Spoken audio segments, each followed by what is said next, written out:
औज़ुबिल्लाहिमिनश्शैतानिर्रजीम बिस्मिल्लाहिर्रहमानिर्रहीम। तमाम तारीफ़ें उस ज़ात के लिए जो दो जहानों का मालिक है और लाखों करोड़ों दुरूद व सलाम उसके प्यारे महबूब मोहम्मद सल्लल्लाहु अलैहि वसल्लम पर जो कायनात के लिए रहमत बनाकर भेजे गए। नाज़रीन, आज दो बड़ी इंपॉर्टेंट पॉलिटिकल डेवलपमेंट्स हुई हैं। एक तो चेयरमैन पीटीआई इमरान खान साहब की ज़मानत साइफ़र केस में मंजूर हुई है और शाह महमूद कुरैशी साहब की ज़मानत भी मंजूर कर ली गई है। दूसरी कि आज ही के दिन जुमे वाले दिन इलेक्शन कमीशन ने एक अनाउंसमेंट की है कि कागजात नामजदगी जमा करवाने की तारीख 2 दिन की मोहलत और बढ़ा दी है और दे दी, यानी 24 दिसंबर तक अब कागजात नामजदगी जमा करवाई जा सकते हैं। उसके बाद ये प्रोसेस इलेक्शन वही 8 फरवरी को ही होने हैं, लेकिन ये 2 दिन की मोहलत दी है। अब इस मोहलत का इमरान खान साहब की ज़मानत के साथ कोई ताल्लुक़ है और ये मोहलत जो 2 दिन कागजात नामजदगी जमा करवाने की दी गई है, ये किसके कहने पर दी, ये किसका ऑर्डर है या किसी की दरख्वास्त है, ये मैं आज की वीडियो में बताऊंगा। लेकिन उससे पहले एक और भी क्वेश्चन है जो लोगों के जहनों में है, जो लोगों ने पूछते हैं कि क्या इमरान खान की ज़मानत के बाद इमरान खान इलेक्शन लड़ सकेंगे, इमरान खान सब बाहर आ जाएंगे, ये आज की वीडियो में मैं आपको बताऊंगा। उससे पहले मैं आज की जो कार्रवाई हुई है जुमे के दिन इमरान खान की ज़मानत की, वो सारी उसमें क्या क्या चीज़ें जहन बहस आई और क्या कुछ जज साहब ने क्या कहा और वकील सलमान सफदर ने क्या दलाइल दिए और क्या जज साहब ने ये जो कहा कि शाह महमूद कुरैशी साहब ने फंसाया उनको, तो ये कार्रवाई थोड़ी सी मैं डिटेल उसको आपको शेयर करूंगा। उसके बाद फिर ये बताऊंगा कि ज़मानत के बाद उनकी रिहाई होगी कि नहीं होगी और ये जो 2 दिन वाली मोहलत है इसका क्या सीन है।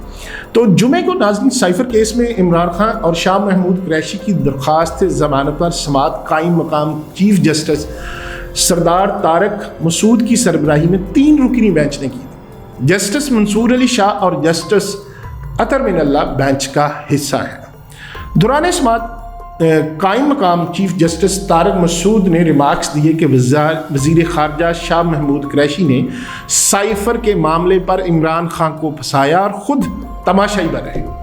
पीटीआई के वकील सलमान सफदर ने कहा साइफ़र के खुफिया कोड्स कभी साबिक वज़ीर आज़म के पास थे ही नहीं, जिस पर जस्टिस अतर साहब ने कहा कि वजारत ख़ारजा साइफ़र का हुकूमत को बताती है ताकि ख़ारजा पॉलिसी में मदद मिल सके। जबकि जस्टिस मंसूर ने कहा कि ऑफिशियल सीक्रेट एक्ट का मकसद ही यही है कि हसास मालूमात बाहर किसी को ना जा सके।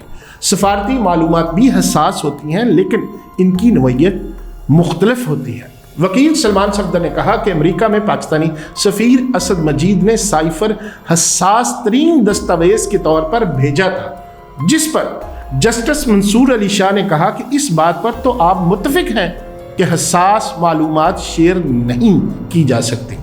पीटीआई के वकील ने कहा कि देखना यही है कि हसास मालूमात शेयर हुई भी हैं या नहीं। साबिक वज़ीर आज़म के ख़िलाफ़ सज़ाए मौत या उम्र कैद की दफ़ात आयद नहीं होती। कायम मकाम चीफ जस्टिस पाकिस्तान ने कहा कि साइफ़र किसी से शेयर नहीं किया गया, लेकिन इसे ऑन एयर तो किया ही गया है ना। सलमान सफदर ने अदालत को बताया कि वजारत ख़ारजा से साइफ़र आज़म खान को बतौर प्रिंसिपल सेक्रेटरी मौसूल हुआ था। जिस इजलास में साइफ़र केस साजिश का मनसूबाबंदी का इल्ज़ाम लगा है FIR में, वो 28 मार्च को हुआ। चालान के मुताबिक जिस जलसे में साइफ़र लहराने का इल्ज़ाम है वो 27 मार्च को हुआ। जस्टिस अतर मिनल्ला ने कहा कि असल साइफ़र तो वजारत ख़ारजा में ही है, वो बाहर गया है तो ये दफ्तर ख़ारजा का जुर्म है। साइफ़र को अवाम में ज़ेर बहस नहीं लाया जा सकता। वकील सलमान सफदर ने बताया कि शाह महमूद कुरैशी ने तकरीर में कहा कि वज़ीर आज़म को साजिश का बता दिया है, हलफ का पाबंद हूँ। इस बयान के बाद शाह महमूद कुरैशी 125 दिन जेल में है। कायम मकाम चीफ जस्टिस सरदार तारक मसूद ने कहा कि वज़ीर ख़ारजा खुद समझदार थे, समझते थे कि क्या बोलना है क्या नहीं। वज़ीर ख़ारजा ने कहा कि बता नहीं सकता और वज़ीर आज़म को फंसा दिया। वज़ीर ख़ारजा ने कह दिया कि आप जाने और वो जाने। शाह महमूद कुरैशी खुद बच गए और इमरान खान को कहा कि साइफ़र पढ़ दो। सलमान सफदर ने कहा कि बानी पीटीआई ने भी पब्लिक से कुछ शेयर नहीं किया था। अगर साइफ़र पब्लिक हो ही चुका है तो फिर साइफ़र ट्रायल इन कैमरा क्यों चाहिए। پراسیکیوشن کو اس پر جسٹس اطہر من اللہ نے استفسار کیا کہ کس بنیاد پر پراسیکیوشن سمجھتی ہے کہ ملزمان کو زیر حراست رکھنا ضروری ہے۔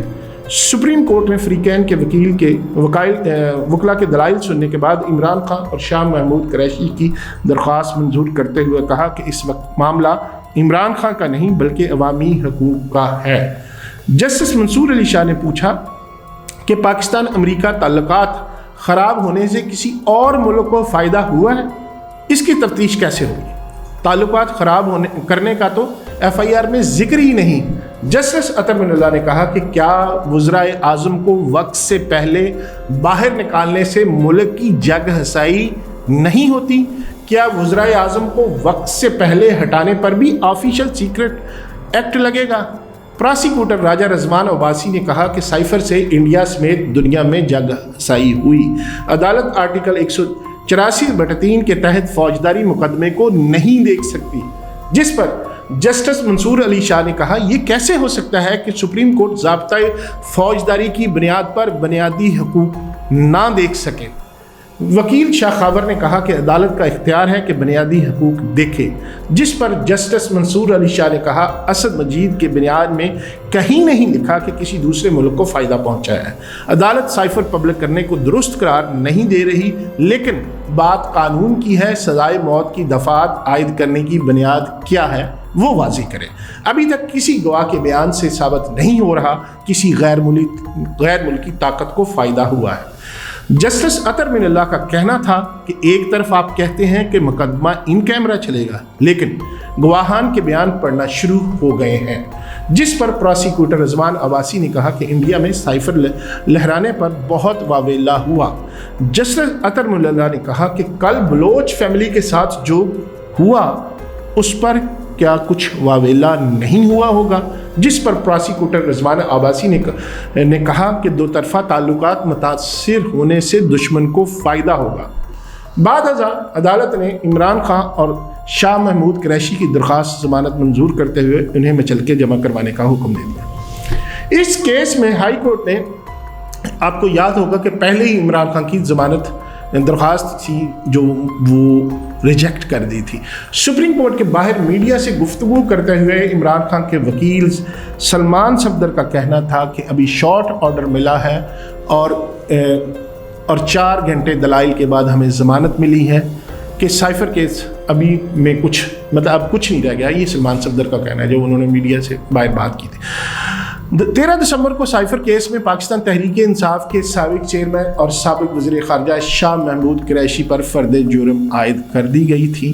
اڈیالہ جیل راولپنڈی میں آفیشل سیکرٹ ایکٹ کے تحت خصوصی عدالت کے جج ابو الحسنات ذوالفقار نین نے سائفر کیس کی سماعت کی تھی۔ یہ بھی آپ کی یاد دہانی کے لیے۔ سابق وزیر اعظم عمران خان اور vice chairman P T I Shah Mahmood Qureshi نے اس وقت صحت جرم سے انکار کر دیا تھا۔ ہوتا بھی یہی ہے کہ جب آپ فرد جرم لگتی ہے تو ظاہر مجرم یا ملزم جو بھی ہوتا ہے تو وہ اس سے صحت جرم سے انکار ہی کرتے ہیں۔ اسی کیس میں انہوں نے بطور گواہ عمران خان صاحب نے سابق آرمی چیف قمر جاوید باجوہ کو بھی بطور گواہ طلب کرنے کا عدالت سے مطالبہ کیا تھا۔ یہ تھی جو آج ساری کارروائی اور تھوڑی سی آپ کو اس کا ریویو دیا تھا کہ ماضی میں کیا ہوا۔ اب سوال جو $1 ملین کے کیا عمران خان صاحب باہر آ جائیں گے ضمانت کے بعد؟